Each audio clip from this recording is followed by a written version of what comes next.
예비 후보라고 말씀을 드렸는데 이제 한나라당으로 해서 한나라당 후보로 출마를 했고요. 또 2년 전에는 또 광주 광역시장 후보로 출마를 했습니다. 그런데 이번에 무소속으로 출마한 거에 대해서 조금 의아해하시는 분들이 있죠.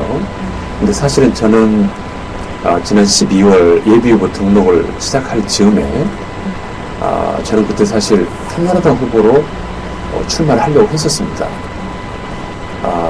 지금 민주당에서는 대구, 부산으로 막 출마 러시가 이루어지는데 한나라당에서 대응을 해야 될 거 아니냐. 지역주의 극복이라고 하는 제가 그런 소명을 제가 갖고 처음에 출마를 했거든요. 그런데 한나라당에서는 그러면 좋다. 그러면 동시에 그 호남 포용 대책을 내가 같이 논의를 하겠다. 그렇게 얘기를 하니까 박근혜 대표랑 한번 먼저 상의를 하는 게 좋겠다 하시더라고요. 네. 그래도 박 대표하고 면담을 신청을 했습니다만 한 3주가 지나도록 그런 거에 대한 면담 신청조차 받아들이지 않았습니다. 그래서 사실은 이번에 비상대책위원회에서도 보통은 형식적으로라도 호남 사람 한 명 정도는 들어가는 게 관리였습니다. 네네. 제가 이미 비상대책위원회를 2번을 했었거든요. 호남 대표로. 네. 제가 아닌 누가 되더라도 하나의 그 호남 지역에 대한 의석이 한 명도 없는 그 지역에 대한 관심의 표현인데 그것조차도 이루어지지 않고 그래서 제가 한나라당에 호남은 없다 라고 강력하게 반발하면서 탈당을 했습니다. 제가 듣기로 박근혜 비대위원장이죠. 지금 새누리당에 편지를 보내셨다고 들었어요. 네. 이제 그게 포용 정책을 해달라, 네. 펼쳐달라, 호남 포용을 해달라는 내용이 담겨 있었나요? 그렇습니다. 그 편지 내용은요, 제가 1월 2일 날, 네. 박 대표님 앞으로 2장의 장문의 편지를 보냈습니다. 제가 그동안 한나라당과 광주를 소통시키기 위해서 어떤 노력을 해왔는지, 또 어떤 호남을 포용하기 위해서는 어떤 대책이 필요한지를 간략하게 쓰면서 서로 미리 좀 논의를 하자고 했죠. 근데 사실 한나라당이라는 것은 사실 불구정당입니다. 우리 몸으로 말하면 한쪽 팔다리가 지금 피가 통하지 않는 불구정당이죠. 20여 년 동안 국회의원 한 명 배출을 못했지 않습니까? 근데 이에 대해서 소통하려고 하는 노력을 하지 않고 무슨 소통이고 쇄신이냐. 제가 그걸 강하게 주장을 했죠.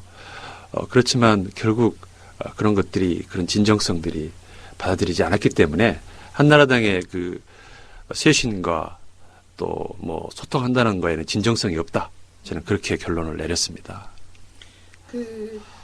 사실 광주라고 하면 민주당의 텃밭이라고도 불리잖아요. 네. 아예 민주당이 강력하게 집권할 수 있는 곳이다. 뭐 이렇게도 사실 대표가 되고 있는데 그곳에 처음 출사표를 던진 게 지난 18대 총선 때였단 말이죠. 그때 2자릿수의 득표율을 얻으셨는데 그때 느끼셨던 거랑 그 다음에 이제 광주시장에 출마하셔가지고 느끼셨던 민심 어떤 좀 차이가 있었을까요? 사실 제가 한나라당 후보로 광주에 출마해서 당선될 수 있다고 기대했겠습니까? 어렵죠. 그렇지만 누군가는 해야 될 일이다. 왜 그러냐면 이 광주와 한나라당을 소통시키는 것은 우리나라가 꼭 풀어야 할 과제입니다. 그래서 그거는 제가 그 다리 역할을 자임을 한 거죠. 그래서 4년 전에는 제가 국회의원 선거에서 11.4%를 얻었어요. 그것도 20년 만에 처음으로 2자릿수라고 그러네요. 네. 그리고 이제 청와대 비서관으로 일을 하다가 2010년에 광주 광역시장 후보로 또 한나라당 후보로 출마를 했는데 그때 한 15% 가까이 얻었습니다.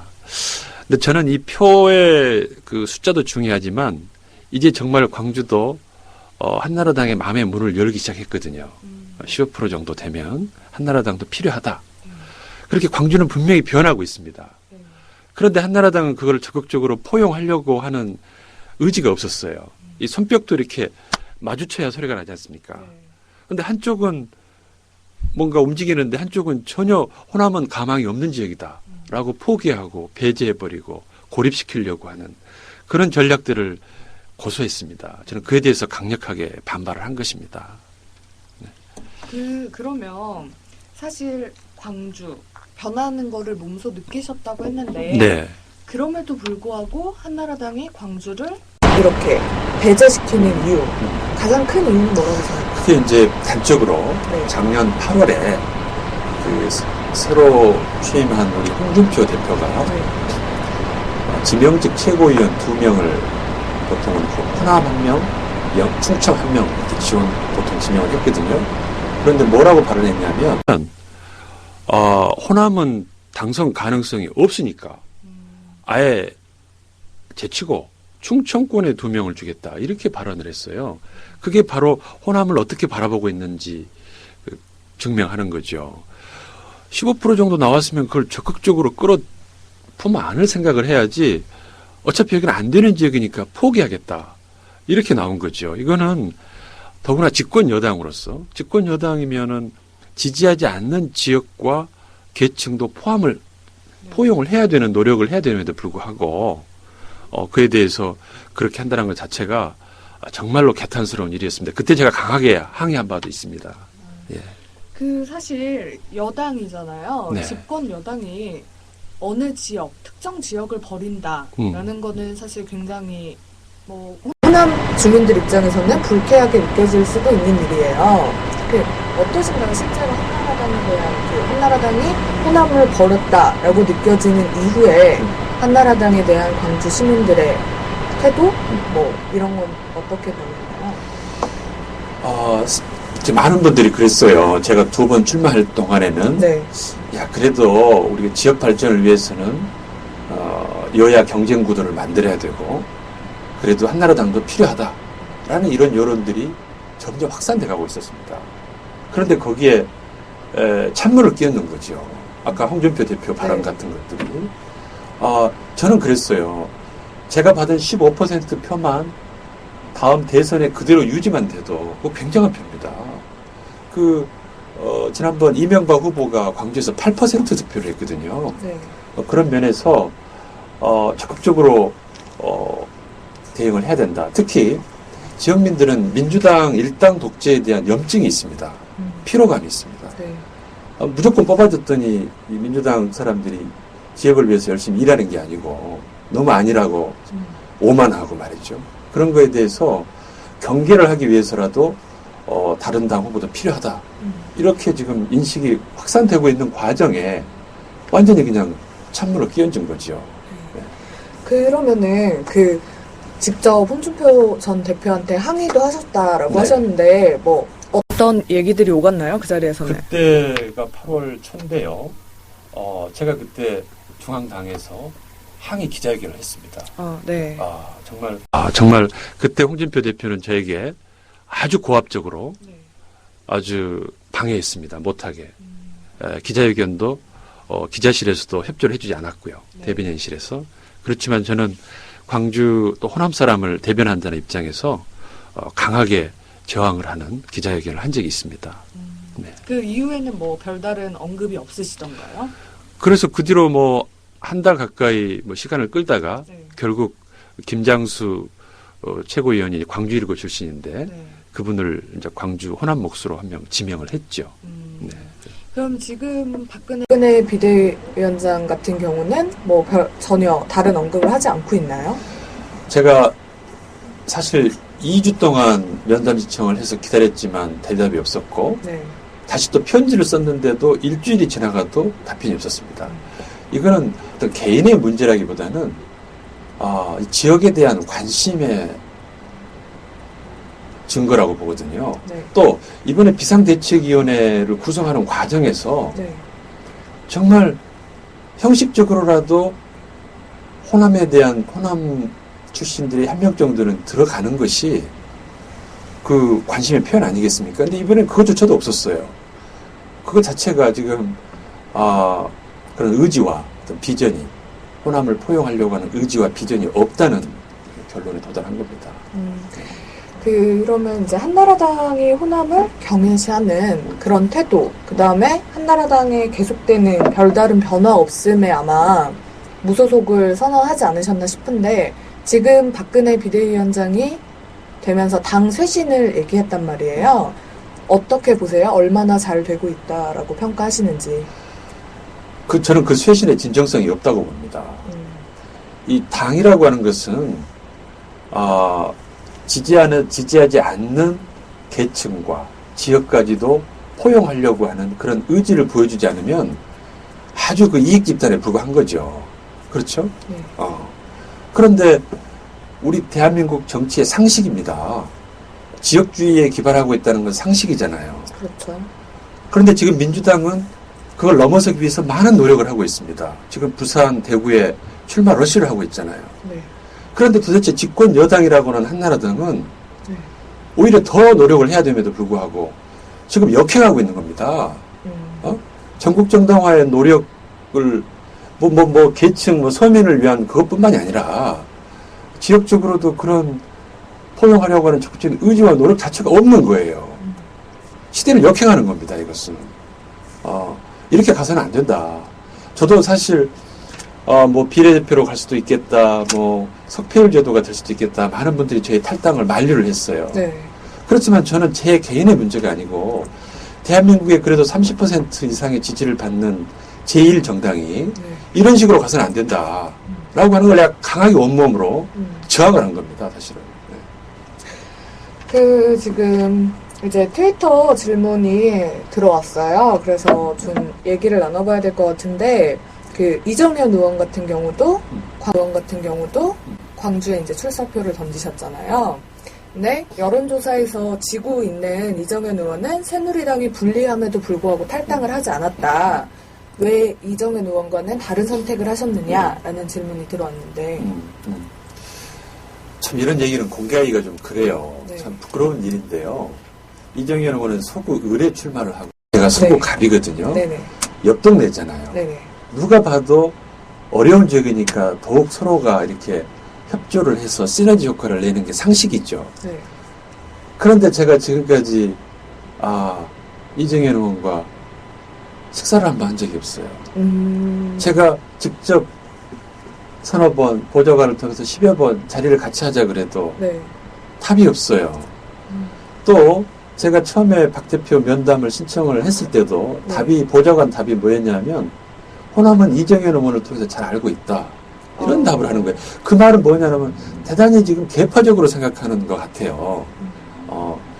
그래서 이건 아니다. 어떻게 국가를 운영하겠다는 사람들이 또 광주와 한나라당의 문제는 개파적인 문제가 아니잖아요. 이거는 구조적인 문제고 역사적인 문제입니다. 그런 것들을 저는 광주 전남 지역특위위원장으로서 광주시장 후보를 지낸 사람이고 그렇게 대표성을 갖고 있는데도 그걸 어떤 개파적으로 이렇게 접근하려고 하는 것 자체가 좀 더 큰 문제라고 저는 생각을 합니다. 또 지금 정영화 예비 후보님 하면 사실 이 얘기를 안 하고 넘어갈 수가 없을 것 같은데 현재 새날학교라는 곳에 명예이사장으로 계세요. 네. 예, 새날학교가 어떤 곳이죠? 구체적으로? 예, 저는 참 감격스러운 학교인데요. 네. 지난 목요일, 네. 금요일인가요? 2월 10일 날 제1회 졸업식을 했습니다. 정말 저도 눈물을 흘렸는데요. 네. 이 학교는 엄마를 따라서 한국에 온 아이들, 다문화인데도 보통 다문화 그러면 한국인 아빠랑 이렇게 낳은 아이들이잖아요. 네네. 근데 여기는 우리 한국인 피가 안 섞인 아이들이에요. 엄마가 한국에 재혼을 와서 네. 데려온 애들이에요. 그걸 보통 중도 입국 청소년이라고 그러는데요. 네. 이 아이들은요, 보통 10대가 많은데, 일반 학교에 진학을 못해요. 편입을 못해요. 우리말이 안 되니까. 네. 완전히 이게 방치되고 사각지대에 있는 아이들입니다. 이런 아이들을 모아서 한 게 현재 15개국에 한 100명 가까이 됩니다. 그래서 시골에 폐교된 학교를 임대를 해서 네. 한 5년 전부터 시작을 했는데, 네. 많은 우여곡절이 있었어요. 그간에 정식 학교가 아니기 때문에 네. 정부 지원도 못 받고 거의 일반인들이 김치 한 포기, 축구공 하나 다 얻어다가 먹이고 입히고 해서 감격스럽게 1회 졸업시험을 맺게 됩니다. 작년 6월에 네. 정식 학력 인정 학교로 인정을 받았기 때문에 네네. 1회 졸업식이 가능했습니다. 네. 저희가 첫 졸업생을 올해 이제 배출을 하신 걸로 알고 있는데, 뭐 말씀하셨지만, 가장 이렇게 기억에 남는 학생이라고 할까요? 특별한 사연을 지녔던. 그래요. 네, 그런 학생. 우즈베키스탄에서 온 시엔부야, 네. 우리말로는 최수정이라고 하는 아이는요, 네. 외교관이 꿈이에요. 네. 그래서 제가 그 축사 때 그런 얘기를 했어요. 현재 지금 신 빅토리아는 제2의 성김이 될 것이다. 주한 우즈베키스탄 대사가 될 것이다. 네. 지금 현재 한국의 주한 미국 대사 성김, 이 사람이 초등학교 6학년 때 미국에 이민 가서 네. 30여 년 만에 모국에 지금 대사로 부임했잖아요. 네. 감격스러운 일입니다. 네. 저는 그 사례를 들면서 네. 이 아이들이 단지 불우이웃으로 보지 마라.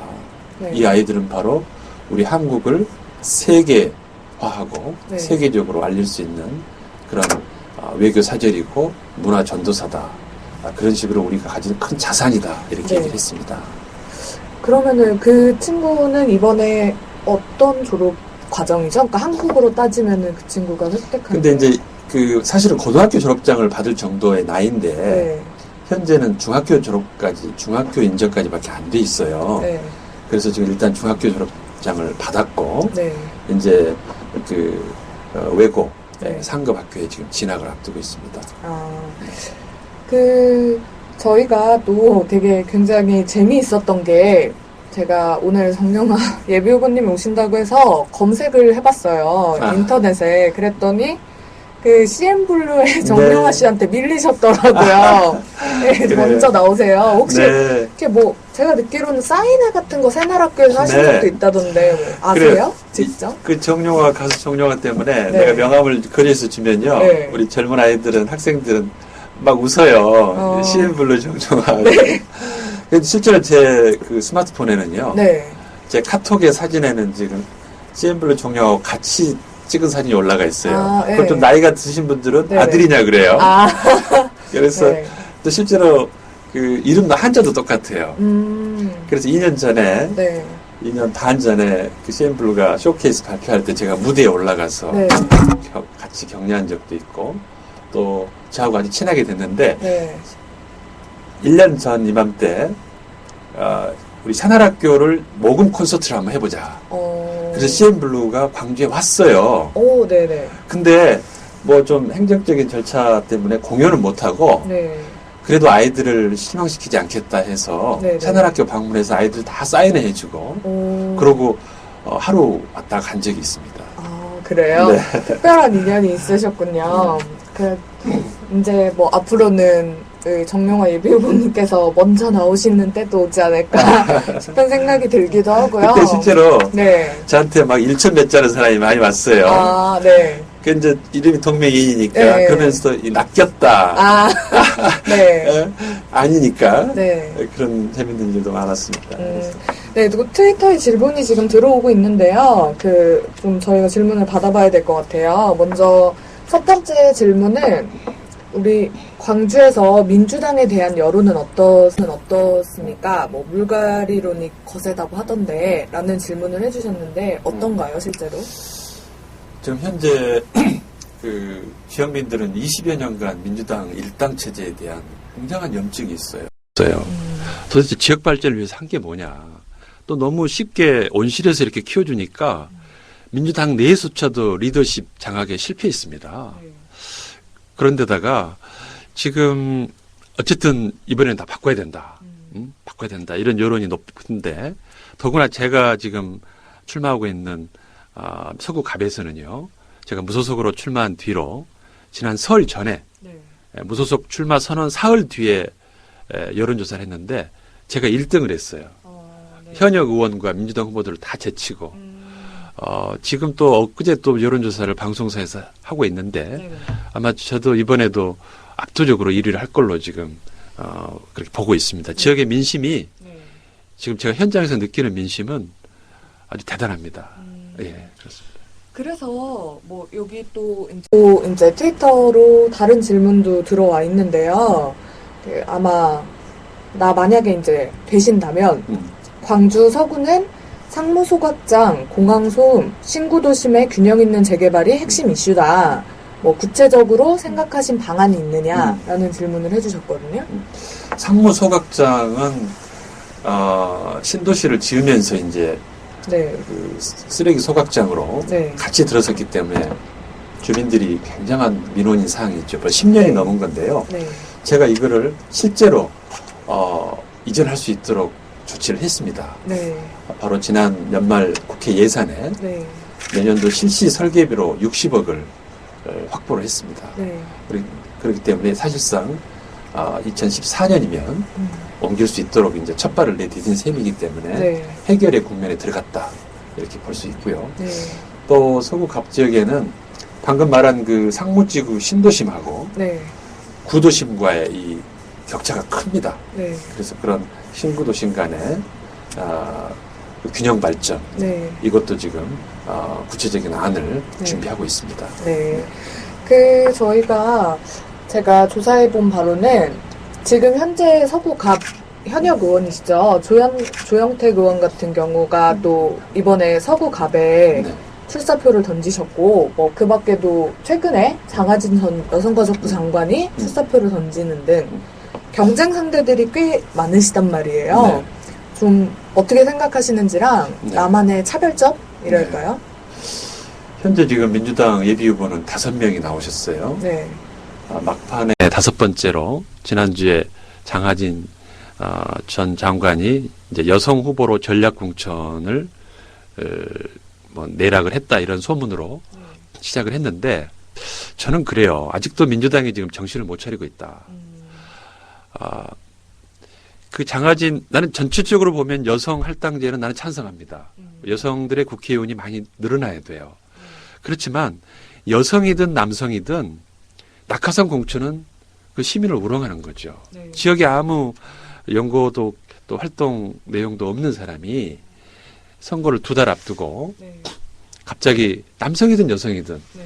전략 공천이라고 이렇게 내리꽂는 식은 지역 주민들에게 선택을 강요하는 거잖아요.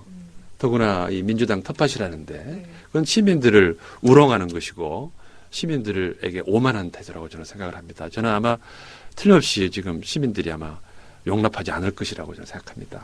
네, 마지막으로 저희가 슬슬 인터뷰를 마무리해야 될 때가 있는데 마지막으로 그 새누리당이요. 네. 새누리당이 이름을 바꿨잖아요. 한나라당에서.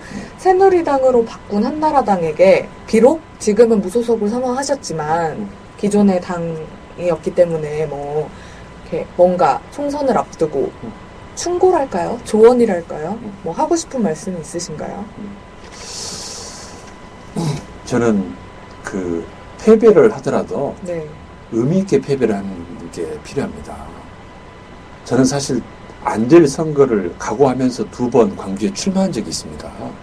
누군가는 해야 될 일이기 때문에. 한나라당이 지금 정치적으로 어렵다고 그래서 자꾸 이렇게 그 어떤 인기 영합식으로 이렇게 가는 것은 올바르지 않고요. 네. 정말로 보수 정당으로서 한나라당이 지켜야 할 가치와 정책들을 차분하게 대응을 하면서 국민들에게 믿음을 줘야지 당장의 선거가 급하다고 막 좌충우돌하고 하는 것은 있는 지지층까지도 다 이룰 수 있다. 저는 그렇게 생각합니다. 이렇게 또 한 가지 트위터에 올라온 질문인데요. 무소속 출마가 사실 당이 없기 때문에 힘든 여정이 될 수 있어요. 이걸 앞으로 어떤 각오로 임하실지. 네.